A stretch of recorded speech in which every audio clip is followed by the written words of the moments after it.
First, I would really like to congratulate the Opel design team on 50 years. I mean, 50 years, that's 5 decades. Now, I've always thought of Opel design really as, that's first division. That's the premier league. And they're continuing to excel with some outstanding design. I love the Atom.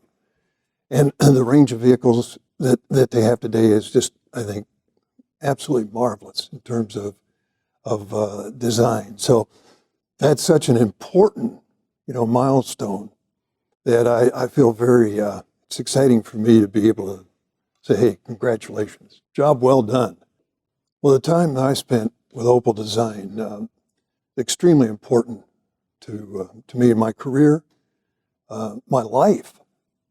Having that opportunity, that privilege of working with the Opel Design team, I still think back today, quite often about all those wonderful, memorable experiences. I can't remember all those people, but, people like Gunther Hernicke, George Gallion, Hans Sear, Herb Kilmer, Erhard Schnell, Kurt Ludwig, Jorge Ferrar, Hideo Kodama, and Moni Boots, who was assistant secretary, helped me in so many different ways.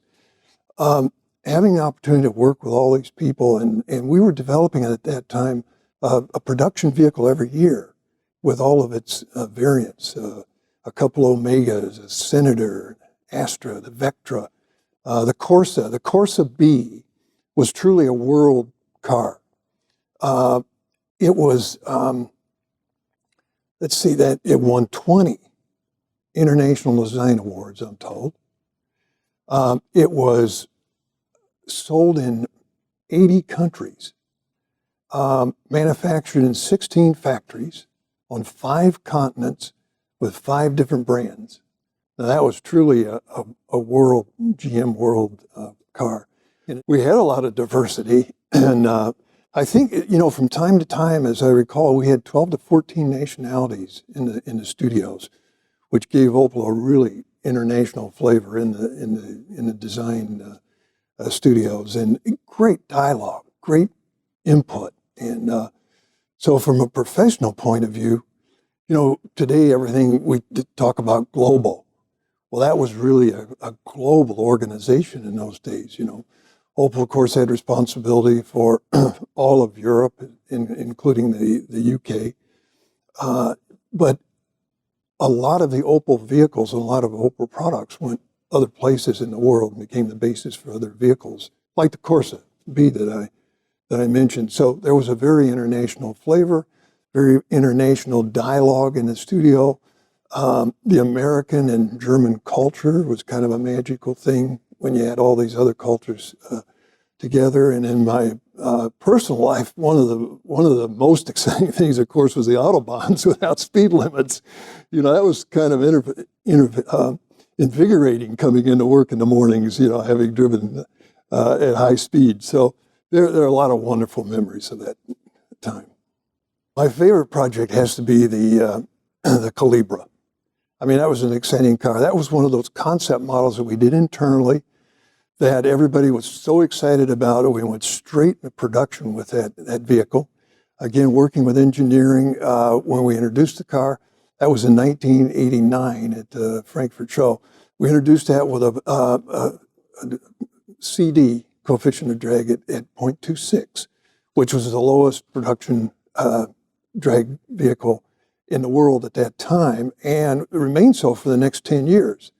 And one of the exciting things, and certainly from all the designers' perspective, is when we launched the car or introduced the car at Frankfurt, a lot of the designers from the other companies came over and told us that you have the only concept car on display here that's actually going in production because it's a production vehicle. And so a lot of the other companies felt that car was so exciting and was so well done that it could have passed as a concept, but it was actually a production vehicle. Well, GM has always been very strong in concept cars, and they've always understood the real value that concept cars bring, both whether they're done for inside or whether they're done out to show publicly outside. There's been Opel's done a number of concept vehicles. One of the most successful vehicles that Opel Design did was the Junior, and that was in, I believe, 1983, at the Frankfurt show. During that period of time, when that I mentioned before, when we were doing all of those production vehicles, one a year and all of the variants, we also during that period of time created more advanced studios, which I believe are extremely important. I think the production studios do an incredible job, but the advanced studios provide that opportunity to test those ideas out earlier. They're exciting.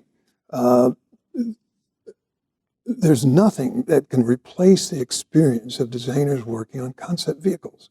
The freedom they have, the creativity they have, the feedback they have within almost, inside of a year from when they first started sketching the ideas. A tremendous management tool inside, an investment in the brand, how the brand is going to evolve. So they have a lot of value internally. They have a lot of value externally. There was that period of time that we were doing so many production vehicles so quickly, and all the variants, that the advanced work we were doing internally was going straight into the production of vehicles. I don't know about giving advice, because Opel Design, as I said, they're Premier League, First Division, all the way, 5 decades, 50 years. The next 50 years, I'm sure, will be at least as, if not even more successful, judging by the work that they're doing today. I mean, it's just fabulous, fabulous design I see coming out of Opel.